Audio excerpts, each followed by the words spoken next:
Hello everyone, welcome to my YouTube channel Study Snap. Okay, I hope आप लोगों का English और हिंदी का पेपर बहुत ही अच्छा गया होगा। अब ठीक 2 दिन बाद यानी कि 14 को आप लोगों का OCM का एग्ज़ाम है। ओके, तो OCM के एग्ज़ाम के लिए मैं आपको लिस्ट ऑफ इम्पॉर्टेंट क्वेश्चंस दूंगी जो आपको इन 2 दिनों में पढ़ने हैं। मतलब आप इसके अलावा भी चीज़ें पढ़ सकते हो, बट इन इम्पॉर्टेंट क्वेश्चंस को आपको बिल्कुल भी छोड़कर नहीं जाना, बिकॉज पूरा पेपर ऑलमोस्ट इसी में से आएगा। जो आपके बोर्ड मतलब जो बोर्ड की तरफ से जो वेटेज दी जाती है चैप्टर्स की, उसके अकॉर्डिंग ही मैं आपको क्वेश्चंस प्रोवाइड कर रही हूँ।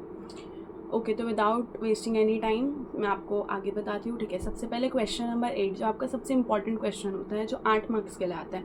तो उसमें से चैप्टर नंबर 8 से एक क्वेश्चन कंपलसरी आएगा ही आएगा। तो उसमें से कुछ 3 या 4 क्वेश्चन है जो आपको पढ़कर जाना है, आपको किसी भी कीमत पर उसको छोड़ना नहीं है। तो जो आपका चैप्टर नंबर 8 है, दैट इज़ मार्केटिंग, उसमें से आपको कौन से क्वेश्चंस करने हैं। देखो, सबसे पहले तो आपको ये क्वेश्चन करना है, what is marketing and 7 Ps of marketing, ये करना है। उसके अलावा importance of marketing to consumer, to society and to firm. जब आपको 8 मार्क्स के लिए क्वेश्चन पूछेगा ना, तो कोई भी 2 चीज़ पूछेगा, या तो importance of marketing to society to firm, या तो टू कंज्यूमर, मतलब कोई भी कॉम्बिनेशन में कोई 2 पूछेगा आपको। ठीक है, इसके अलावा एक क्वेश्चन मार्केटिंग के फंक्शंस, आपको कोई एटलीस्ट 6 या 7 फंक्शंस आपको याद। चैप्टर 8 वापस से, what is marketing and 7 Ps of marketing, importance of marketing to society, firm and consumer, and the third one is functions of marketing। ये 3 हो गया। इसके अलावा चैप्टर 4 से क्वेश्चन नंबर 8 में चैप्टर 4 से क्वेश्चन आने के चांसेस बहुत ज़्यादा है। अब इसमें से आप कौन से कवर करोगे? सबसे पहले आप कवर करोगे what is bank and primary functions of commercial banks, एक आप ये करोगे। उसके अलावा what is insurance and types of insurance policy, ये करोगे। और उसके अलावा टाइप्स ऑफ बैंक्स आपको करना है। चैप्टर 4 में आपको ये 3 क्वेश्चन देखना है, और 4 में आपको इतना ही करना है, और चैप्टर 8 में वो क्वेश्चन।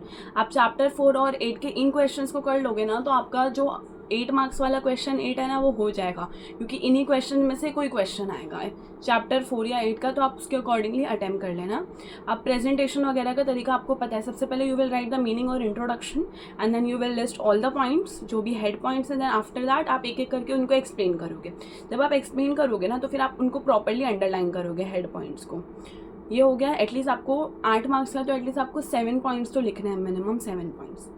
ठीक है, ये क्वेश्चन नंबर 8 की बात हो गई। अब हम बात करते हैं क्वेश्चन नंबर 7। क्वेश्चन नंबर 7 है वो आप लोगों को 10 मार्क्स के लिए आएगा, यानी उसमें से आपको 2 क्वेश्चन अटेम्प्ट करने लगे, 5 मार्क्स ईच। तो इसमें सबसे पहले आप क्या करोगे? देखो, इसमें भी कुछ लिस्ट ऑफ इंपॉर्टेंट क्वेश्चंस मैं आपको दे रही हूँ, आप सिर्फ इतने ही करके जाना, तो आपका हो जाएगा काम आराम से। तो सबसे पहले मार्केटिंग चैप्टर से ही same, importance of marketing to consumer, to society और टू फर्म। चैप्टर 8 में आपको कोई 2 पूछेगा, बट अगर ये वाला क्वेश्चन आपको क्वेश्चन 8 में आपको कोई 2 पूछेगा, बट अगर ये वाला क्वेश्चन आपको क्वेश्चन 7 में पूछ रहा है ना, तो कोई 1 पूछेगा। It can be importance of marketing to consumer और सोसाइटी और फर्म। उसके अलावा आपका जो चैप्टर 1 है, चैप्टर 1 से क्वेश्चन नंबर 7 में आने के चांसेस बहुत ज़्यादा है। कौन से पूछ सकता है आपको बोलेगा explain any 5 principal of management by Henry Fayol, या तो आपको साइंटिफिक मैनेजमेंट के प्रिंसिपल्स पूछेगा, या तो फिर आपको पूछेगा कि nature of principle of management. इसके अलावा जो आपका एंटरप्रेन्योर वाला चैप्टर है, उसमें से भी पूछेगा आपको कैरेक्टरिस्टिक्स ऑफ एंटरप्रेन्योर पूछेगा, एंड फंक्शंस ऑफ एंटरप्रेन्योर। इनमें से कोई एक क्वेश्चन आएगा। इसके अलावा एक क्वेश्चन वो है टाइप्स ऑफ वेयर हाउसेस। ठीक है, क्वेश्चन नंबर 7 में क्या क्या हो गया? Importance of marketing to society और फर्म और कंज्यूमर, ये हो गया। फिर प्रिंसिपल ऑफ मैनेजमेंट पूछेगा, प्रिंसिपल ऑफ साइंटिफिक मैनेजमेंट। उसके अलावा आपको पूछेगा nature of principle of management. और एंटरप्रेन्योर वाले चैप्टर में से आपको बोलेगा फंक्शंस ऑफ एंटरप्रेन्योर और कैरेक्टरिस्टिक्स ऑफ एंटरप्रेन्योर। इसके अलावा आपको टाइप्स ऑफ वेयर हाउसेस पूछ सकता है। तो इनमें से कोई भी कॉम्बिनेशन पे क्वेश्चन नंबर 7 में आपको पूछा। क्वेश्चन नंबर 6 आप 5 साल का पेपर करके जाओगे, लाइक जो भी 5 साल में लास्ट 5 अटेम्प्ट्स में जो भी क्वेश्चन है, आप वो सारे कर जाओगे। और उसको देखो, क्वेश्चन नंबर 6 में कैसा है ना, वो आपको अपना ओपिनियन देना, आपको अपने अकॉर्डिंग आंसर फ्रेम करना पड़ेगा। तो आप ये सारे कॉन्सेप्ट्स पढ़ लोगे ना, तो उसके अकॉर्डिंग आपको जस्टिफाई करना पड़ेगा।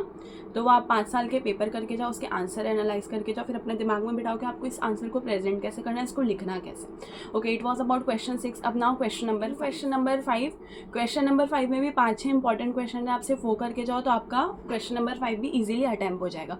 तो इसमें सबसे पहले क्या है? Types of warehouse and functions of warehouse. Types और फंक्शन, देखो टाइप्स आपने क्वेश्चन नंबर 7 के लिए भी पढ़ा था, तो आपको यहाँ फिर पढ़ने की ज़रूरत नहीं है, वही आपका हो जाएगा। और एक फंक्शंस ऑफ वेयर हाउस आपको पूछ सकता है। और एक क्वेश्चन है types of market on the basis of area covered and on the basis of volume of transaction, कोई भी आपको पूछ सकता है, तो उसके अकॉर्डिंगली वो वाला आंसर भी आप पढ़कर जाना। इसके अलावा आपको पूछेगा कि कंज्यूमर प्रोटेक्शन वाले चैप्टर से आपको पूछेगा responsibility of consumer, need for consumer protection और राइट्स ऑफ कंज्यूमर, ये भी बहुत इंपॉर्टेंट क्वेश्चन है, इसमें से भी आपको पूछ सकते हैं। तो ये हो गया हमारा क्वेश्चन नंबर 5। अब हम आते हैं क्वेश्चन नंबर 4 पे, यानी कि डिस्टिंग्विश बिटवीन पे। देखो डिस्टिंग्विश बिटवीन का ना एकदम सिंपल सा पैटर्न मैं आपको बताती हूँ। आपके जो सबसे इंपॉर्टेंट डिस्टिंग्विश है, 3 या 4 डिस्टिंग्विश है, आप इसको पढ़ के जाना, आपको और कुछ भी पढ़ने की कहीं से भी ज़रूरत नहीं है। तो सबसे पहले जो आपके कमीशन वाले, that is district commission, national commission and state commission, इन तीनों में से कोई भी कॉम्बिनेशन में एक क्वेश्चन कंपलसरी आएगा आपको 4 मार्क्स के लिए, जिसमें you have to write at least 5 points. तो एकदम कंपलसरी आपको करके जाना है, आपको छोड़ के नहीं जाना है। इसके अलावा जो आपका चैप्टर नंबर 2 है, that is controlling, directing, staffing वाला जो है, इसमें से भी कोई भी एक कॉम्बिनेशन में आपको डिस्टिंग्विश पूछेगा, तो इसका एक कॉमन आंसर होता है, आप वो कॉमन आंसर फॉर डिस्टिंग्विश और अटेम्प्ट द फॉलोइंग, यानी कि अगर क्वेश्चन नंबर आपको 7 या 5 में पूछता है तो उसके लिए आपको लिख के जाना है। ऑफ मैनेजमेंट वाला, उसका एक कॉमन आंसर आपको पढ़ के जाना है, तो उसमें से भी एक डिस्टिंग्विश कंपलसरी आएगा, कोई भी कॉम्बिनेशन में आ सकते हैं। उसके अलावा आपको इंश्योरेंस पॉलिसी पढ़ के जाना है, जो 3 insurance, life insurance and health insurance, ये भी कोई भी कॉम्बिनेशन में आपको पूछेगा। इसके अलावा मेरे ख्याल से वो जो ट्रांसपोर्ट वाले हैं वो तो हर किसी ने पढ़ा होगा, वो बहुत ईजी है, उसको बिल्कुल भी छोड़ के नहीं जाना। वो या तो आपको क्वेश्चन में पूछ सकता है कि राइट द एडवांटेज और disadvantage for particular transport, it can B road transport, air transport और वाटरवेज। और डिस्टिंग्विश में भी आपको कोई भी कॉम्बिनेशन में ये पूछेगा, तो प्लीज़ इसको छोड़ के नहीं जाना। बस आपको डिस्टिंग्विश में इंश्योरेंस वाले में से आपको life insurance, marine insurance and fire insurance, ये वाला करके जाना है। और फिर उसके बाद chapter number 2 functions of management का डिस्टिंग्विश करके जाना है। फिर जो road transport, air transport, waterways वाला है, वो वाला आपको करके जाना है। तो डिस्टिंग्विश में आपको सिर्फ इतना करके जाना है, और you have to attempt any 3, तो आपको 12 मार्क्स ईजिली मिल जाएगा। ठीक है, अब इसके बाद आपका कौन सा क्वेश्चन आता है, इसके बाद आता है next number 3, that is case study. बहुत से बच्चों को केस स्टडी वाले क्वेश्चन में बहुत डिफिकल्टी फेस होती है, बट ट्रस्ट में वो बहुत ईजी, बहुत सिंपल है। जितने भी कॉन्सेप्ट्स आपने इन सारे क्वेश्चंस में पढ़े हो ना, आपको उनको अप्लाई करना है, उनको रियल लाइफ में कैसे अप्लाई करना है वो पूछा है। तो आपको केस स्टडी में सिंपली एक केस सिनेरियो दिया जाएगा 3 या 4 लाइन का, और उसके अकॉर्डिंग आपको 3 या 4 क्वेश्चन दिए जाएंगे। आपको केस स्टडी के क्वेश्चन में से कोई 2 क्वेश्चन अटेम्प्ट करना है, 3 मार्क्स का एक होगा। देखो अगर आपको नहीं हो रहा है ना, नहीं आ रहा है, तो आप सिंपली 5 साल के पेपर एनालाइज कर लो। 5 साल के पेपर एनालाइज करने के बाद फिर आपको एक कॉन्फिडेंस आ जाएगा, उसमें से कम 4, 5 या 6, 7 क्वेश्चन आप लिख के प्रैक्टिस करो। आपके पास इनफ टाइम है। आपको प्रिपेयर कैसे करना है, कौन सा चैप्टर कब उठाना है, कौन सा आंसर वाइज पढ़ना है, क्वेश्चन वाइज पढ़ना है, ये भी मैं एक वीडियो बना के डालूंगी, तो आप उसमें देख सकते हो। अभी इसमें फिलहाल मैं इंपॉर्टेंट क्वेश्चन की लिस्ट दे रही हूँ, तो प्लीज़ साथ में पेन लेके बैठो, ये सारे क्वेश्चन लिखते जाओ। ठीक है, क्वेश्चन नंबर 3 आप 5 ईयर्स के पेपर से करने वाले हो। एंड देन क्वेश्चन नंबर 2, क्या है, कॉन्सेप्ट्स, जो आपको टर्म एक्सप्लेन करना होता है, कॉन्सेप्ट एक्सप्लेन करना होता है ना, वो भी आप कहाँ से करोगे, आप 5 साल के जो बड़े आंसर्स है ना आपके क्वेश्चन नंबर 5 में, तो इसमें जो आप पॉइंट्स लिखने वाले हो ना, तो कोई भी हेड पॉइंट का एक पूछ लेगा आपको, तो आपको वो लिखना है।